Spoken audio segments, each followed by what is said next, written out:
রাজধানীর হাতিরঝিলে ভয়াবহ সড়ক দুর্ঘটনা হয়েছে। এক্সপ্রেসওয়ে থেকে ঢাকা বিশ্ববিদ্যালয়ের একটি বাস নামার সময় এই দুর্ঘটনা হয়। এতে প্রাণহানি না হলেও গুরুতর আহত হন অনেকেই।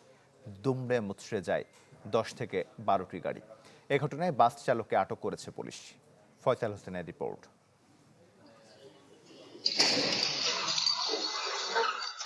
বুধবার সকাল 8:10 এলিভেটর এক্সপ্রেসওয়ের হাতিরঝিল নামার পথে নিয়ন্ত্রণ হারায় ঢাকা বিশ্ববিদ্যালয়ের একটি বাস। এ সময় বাসটির ধাক্কায় সামনে এবং পাশে থাকা অন্তত 10 থেকে 12টি প্রাইভেট কার দুমড়ে মুচড়ে যায়।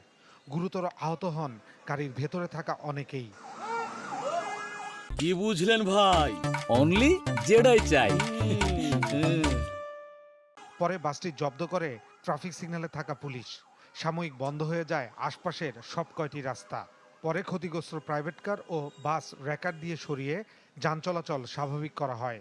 আটক করা হয় বাস চালককে।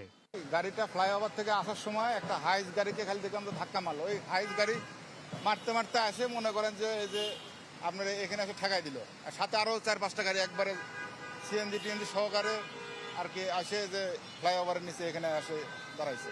গুরুতর আহতদের নেওয়া হয় ঢাকা মেডিকেল সহ বেশ কয়েকটি হাসপাতালে। পিছনের গাড়িটা প্রথম মারলো, মারার পরে আমার গাড়ি মারছে। তারপরে আমার গাড়ি মারার পরে এই পরে আরেকটা গাড়ি মারছে মাইকো। এইবারে 3-4টা গাড়ি মারছে।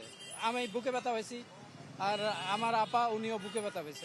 সে 4-5টা গাড়িকে মেরে তারপর আমাদের গাড়িকে এটার সাথে লাগায়া ওই পিলার পর্যন্ত টেনে নিয়ে গেছে।